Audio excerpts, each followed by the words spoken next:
selamat datang di obrolan Adulting Sucks bersama Sofia Mega. Di obrolan Adulting Sucks, aku pengen ngobrolin soal proses pendewasaan diri, karena kebanyakan buku-buku yang aku baca itu pasti nggak jauh-jauh dari apa sih hal yang pengen aku kembangin dari diri sendiri gitu.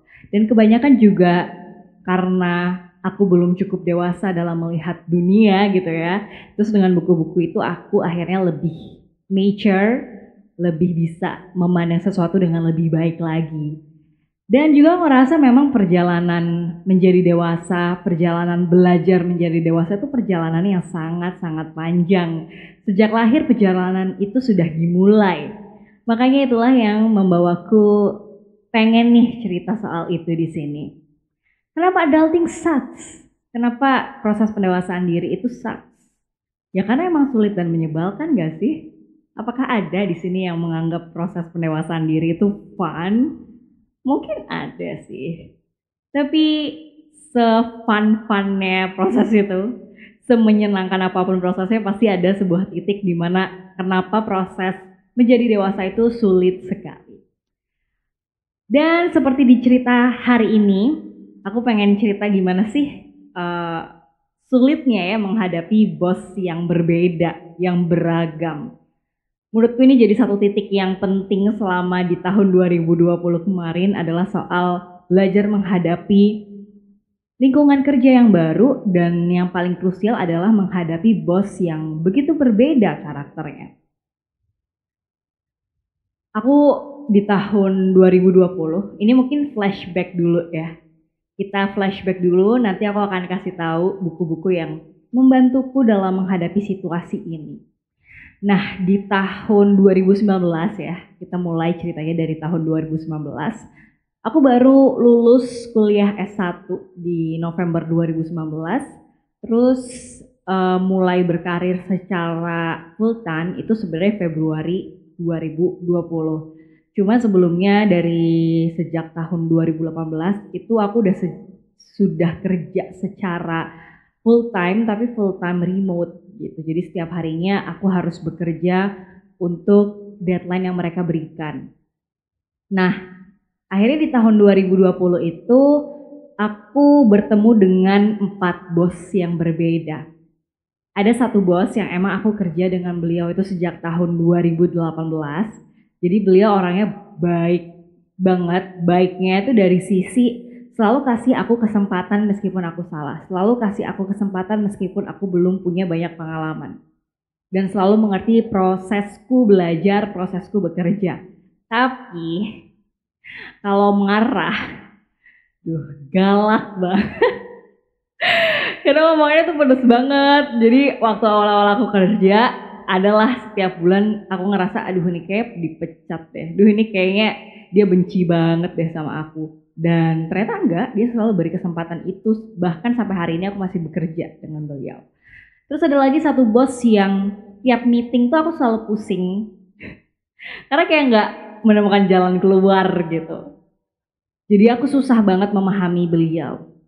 Terus ada lagi nih satu bos yang kalau misalnya aku melakukan satu kesalahan dan sebenarnya kadang kesalahannya itu kesalahan yang sepele yang tinggal diubah, yang aku tidak merusak citra brand lalu kita kehilangan customer sekian persen, enggak, itu sebenarnya kayak kesalahan yang sangat-sangat kecil. Tapi ketika aku melakukan kesalahan itu dia udah kayak buru-buru bilang, kamu masih mau lanjut nggak sih kerja di sini? Tapi itu belum sebegitu parahnya sih, karena ada satu lagi nih yang menurutku yang paling nyebelin. Dia bukan owner atau gimana sih, tapi ya bosku juga, manajerku juga gitu. Kita nggak pernah meeting, kita nggak pernah ngobrol dari hati ke hati, dari otak ke otak gitu ya. Nggak pernah meeting, tapi tahu-tahu gue di-cut aja gitu. Jadi ya udah kehilangan pekerjaan dan cut-nya tuh di hari itu juga. Jadi nggak dikasih kesempatan untuk oke, kamu kayaknya nggak bisa lanjut tapi kamu bisa stay misalnya 1 month leave atau 2 minggu sebelum leave. Jadi kamu bisa masih dapat jatah gaji 2 minggu misalnya, atau kamu masih bisa nyari-nyari kerjaan lah 2 minggu gitu, nggak tiba-tiba langsung di-cut, tapi ya di-cut aja gitu.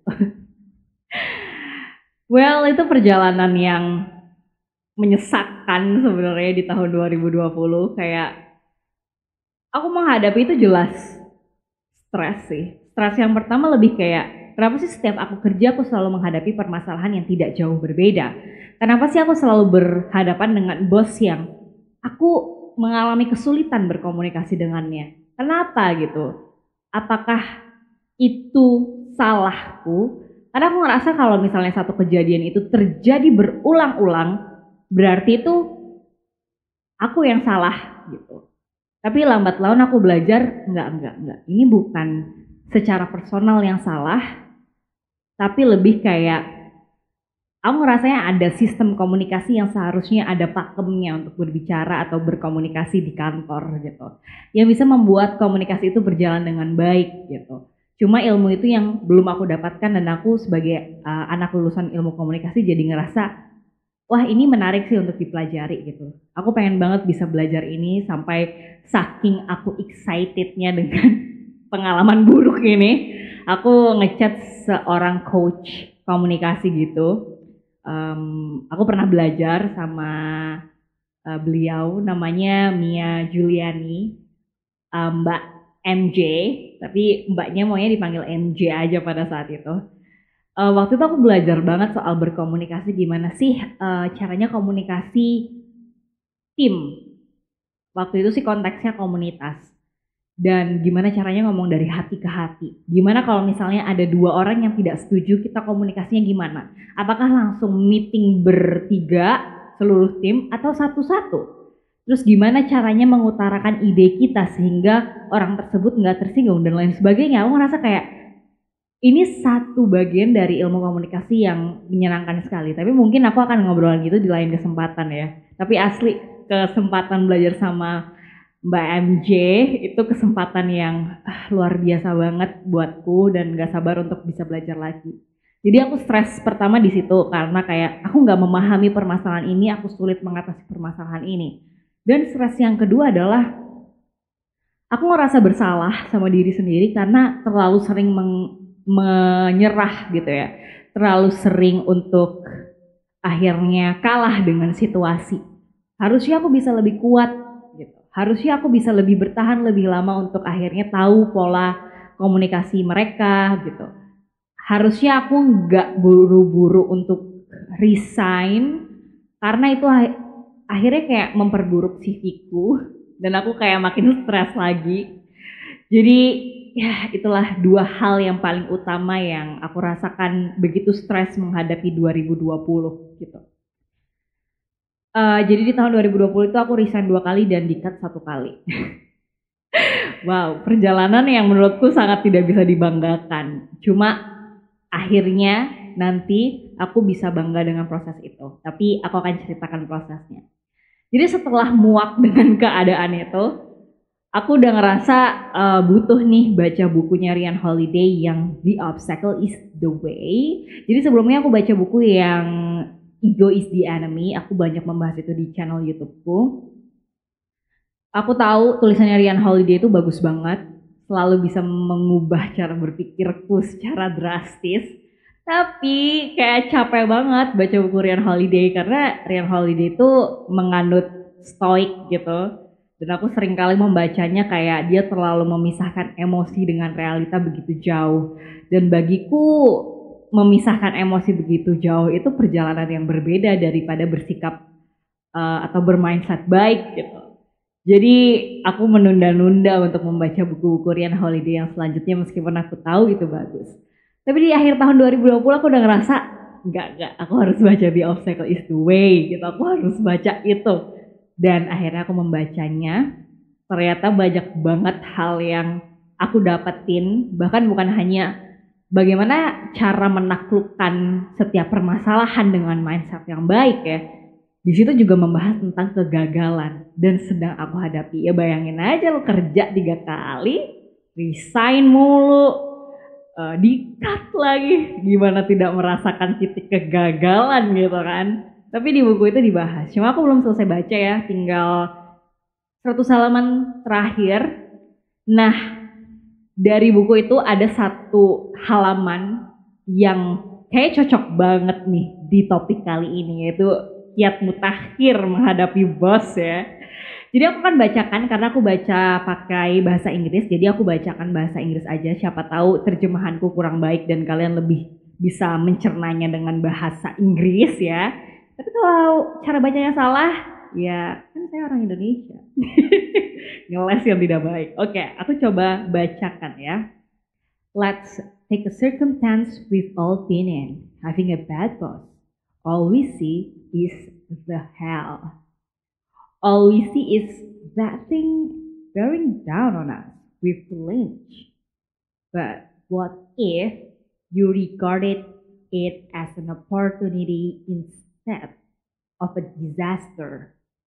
If you mean it when you say you are at the end of your rope and would rather quit, you actually have a unique chance to grow and improve yourself. A unique opportunity to experiment with different solutions, to try different tactics, or to take on new projects to add your skill set. You can study this bad boss and learn from him while you fill out your resume and hit up contacts for a better job elsewhere. You can prepare yourself for that job by trying new style of communications, of standing up for yourself, all with perfect safety net for yourself, quitting and getting out of there. With this new attitude and fearlessness, who knows? You might be able to extract on stations and find that you like the job again. One day, the boss will make a mistake and then you'll make your move and outmaneuver them. It will feel so much better than the alternative, whining, bad mouthing, duplicity, spinelessness. Jadi begini ceritanya ibu-ibu, bapak-bapak ya.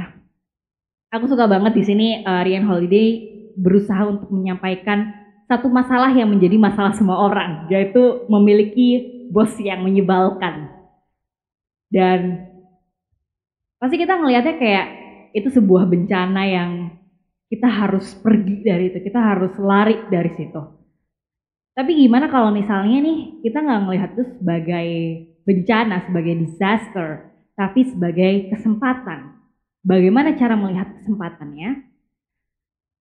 Jadi sebenarnya kalau misalnya kamu itu bertahan di tempat itu ya, kamu akan belajar cara menaklukkan bos yang seperti itu.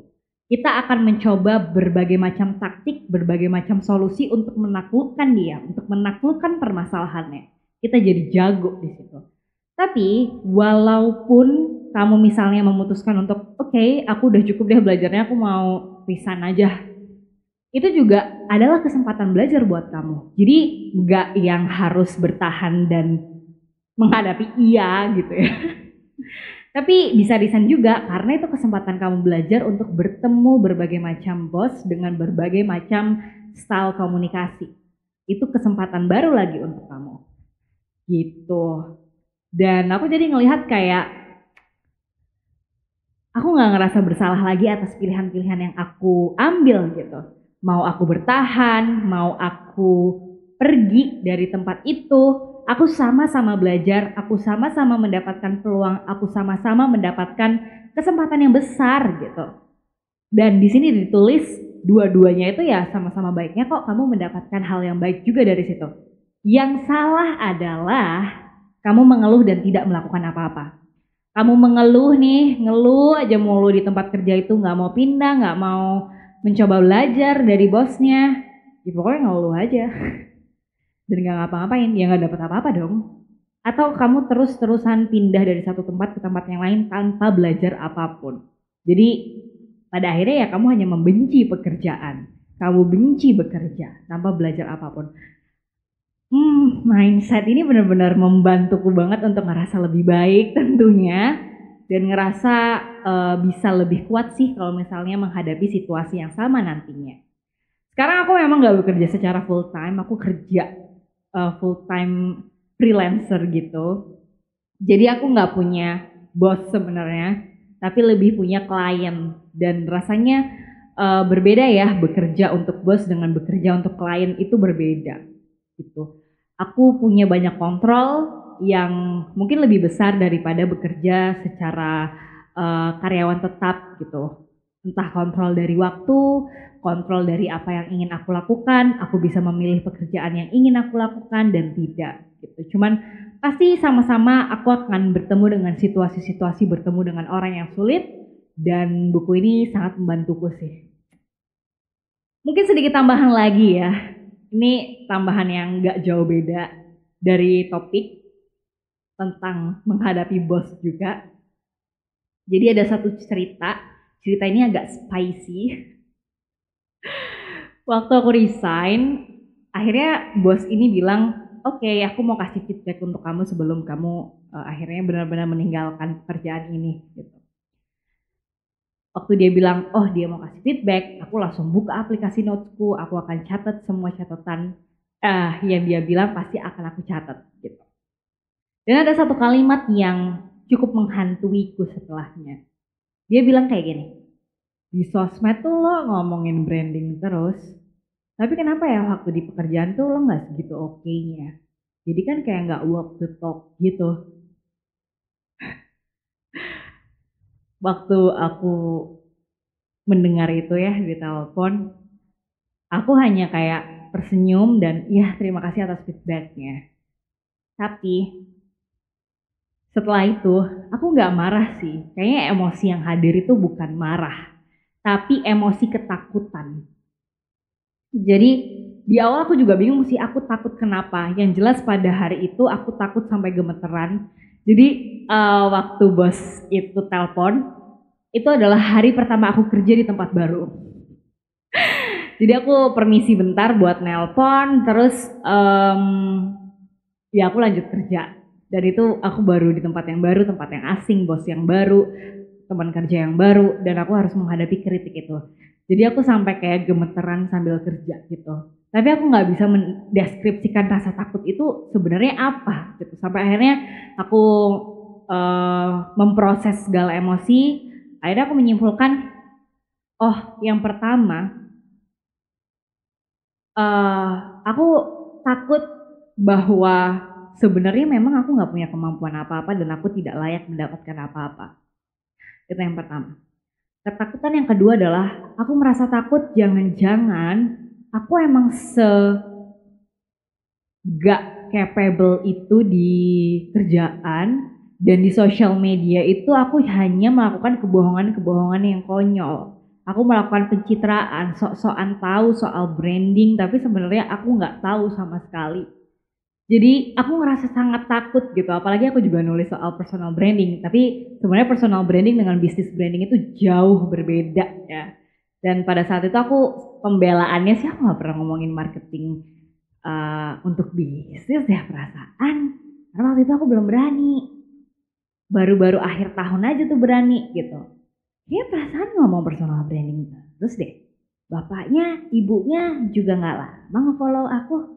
Tapi itu pemikiran-pemikiran yang tidak berguna. Karena ujungnya kayak overthinking terus, kita nggak tahu maksud dia ngomong apa gitu kan.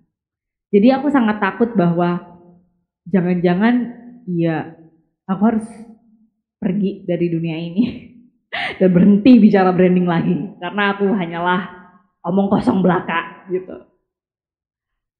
Karena omongan itu agak spicy ya, jadi setiap mendengar omongan itu di dalam kepala, pasti ujung-ujungnya aku nangis sih. Ya nggak sekali doang lah, tiba-tiba kepikiran itu terus kayak ngerasa sedih banget sampai nangis, kayak ngerasa tidak adil pada semuanya, kayak apa emang seburuk itu sih gitu.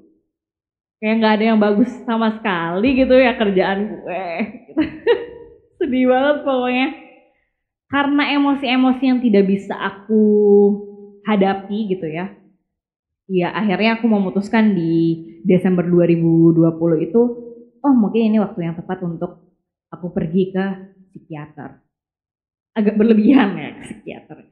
Tapi aku udah ngerasa ini gak sehat, kenapa tiap aku mendengar komentar-komentar bosku tuh kayak, gak hanya satu bos, pasti banyak bos yang lain itu kayak langsung nangis, langsung sedih, langsung stres, langsung gak bisa ngapa-ngapain gitu. Aku udah nggak punya energi buat baca buku. Jadi aku ya udahlah, mending aku ke psikiater. Aku bertemu dengan orang yang bisa menjelaskan tentang emosi yang aku alami dan bagaimana caranya untuk menaklukkan pikiranku sendiri. Gitu. Ya udahlah, aku pergi ke psikiater. Gak pergi deh, cuma lewat Zoom call aja. Terus aku diberi sebuah proses, sebuah sistem berpikir sih ya. Dia bilang, aku memang melihat ketidakadilan pada setiap hal yang aku temui pada di tempat-tempat kerja yang lalu gitu. Kayak misalnya dibilang gak segitu oke-nya tuh kayak aku ngerasa kan adalah satu hal yang aku ngerasa itu kerjaannya oke loh untuk diberi kredit gitu. Diberi apresiasi kayak kok nggak segitu oke-nya sih gitu. Jadi ada perasaan ketidakadilan di situ. Terus psikiater itu bilang juga, aku terbiasa berpikir secara fixed mindset. Jadi kalau misalnya ada satu orang yang bilang buruk, maka semuanya buruk. Kalau misalnya ada satu orang yang bilang, ada nih juga di YouTube, adalah netizen bilang aku anti kritik, padahal aku berusaha untuk ngobrol sama dia dan ya aku melakukan kesalahan yang kecil gitu, terus dia langsung bilang aku anti kritik, aku langsung ngerasa, ya ampun apakah aku memang seburuk itu? Apakah aku memang gak bisa diajak ngobrol kayak gitu? Jadi aku langsung nangis cuma gara-gara denger itu. Padahal sebelumnya kayak ketawa-ketawa terus tiba-tiba baca komentar itu kayak langsung nangis. Kalau ada satu orang yang bilang aku buruk, maka aku buruk sepenuhnya. Oke. Lalu apa mindset yang baik gitu? Bukan fixed mindset yang jelas, tapi adalah grow mindset. Jadi ketika mendapatkan kritik kayak, oh kerjaan lo gak segitu oke-nya gitu. Yang harus aku lakukan adalah bertanya pada dia. Oke, gak segitu oke-nya, gak oke di mana? Biar saya perbaiki. Jadi nge-breakdown omongan itu, nge-breakdown kritik itu gitu. Jadi aku tahu apa yang harus aku perbaiki gitu daripada lo nggak segitu oke-nya terus aku nggak nge-breakdown sebenarnya nggak oke-nya di mana dan nggak ada yang bisa aku perbaiki karena aku nggak tahu apa yang harus aku perbaiki dan cuma overthinking, pembelaan-pembelaan, denial yang nggak penting daripada proses pendewasaan itu sendiri, proses untuk berkembang lebih baik lagi, proses untuk bekerja lebih baik lagi. Ya jadi begitulah. Aku ngerasa senang banget sih sempat ke psikiater itu rasanya kayak ketemu sama orang yang dia udah baca sekian banyak buku terus aku nggak harus baca buku lagi karena dia yang ngasih tahu aku. Tentu saja aku tidak diberikan obat ya oleh psikiaternya. Alhamdulillah saya sehat-sehat aja nih secara mental. Cuma kayak selalu ada titik-titik di mana aku tidak bisa menguasai diriku dan daripada itu semakin dalam, semakin parah, semakin ngefek ke yang lainnya, ya aku inisiatif aja gitu ke psikiater. Jadi itu sedikit cerita yang agak spicy sebagai tambahan aja ya. Semoga adalah hal-hal yang bisa kalian ambil. Kalian punya gak sih pengalaman dikasih kritik yang sepedas itu? Bolehlah kasih tahu aku ya, biar aku ngerasa gak sendirian. Cari temen ya Allah, ya Allah. Jadi kesimpulannya aku tidak membenci bos-bosku itu ya. I'm only 23, aku tuh baru 23 tahun dan aku ngerasa kayak pengetahuan atau pengalaman itu sangat aku butuhkan justru gitu. Biar di usia 27 tahun aku lebih siap menghadapi apapun. Jadi aku malah ngerasa berterima kasih sih sudah dipertemukan dengan orang-orang yang begitu dan aku juga lebih cepat sadar sama apa yang seharusnya aku lakukan. Jadi aku bisa tahu nih bagaimana cara berkembang atau bertumbuh lebih baik lagi. Tapi ya gitu, adulting sucks. Proses untuk sadarnya tuh sakit dulu gitu. Proses untuk jadi lebih kuat tuh kayak harus nangis-nangis dulu gitu. Tapi ya mungkin itu jadi prosesku. Kalau misalnya kalian punya cerita yang sama, please share ya di kolom komentar kalau kalian nontonin di YouTube atau kalian bisa di Instagramku untuk ngobrolin topik yang serupa. Jadi aku pengen tahu aku pengen denger nih cerita kalian juga. Biar itu tadi nggak ngerasa sendirian. Itu aja sih sebenarnya pengen aku ceritain di Adulting Sucks kali ini. Kalau misalnya kalian punya suggestions atau saran-saran eh, proses pendewasaan diri apa yang paling sulit, situasi sulit apa yang kalian harus hadapi saat dewasa, kalian bisa sih komen atau kasih tahu aku gitu ya lewat Instagram apa yang pengen kalian dengar, apa yang pengen kalian dapatkan gitu. Mungkin aku bisa eh, obrolan itu antara curcol atau sambil ngomongin buku-buku yang aku baca yang bisa membantu situasi itu. Oke, terima kasih banyak sudah mendengar Adulting Sucks kali ini bersama aku, sama Mega. Kita bertemu lagi ya di obrolan-obrolan yang lain. Dan sampai jumpa lagi di kesempatan yang lain. Dah.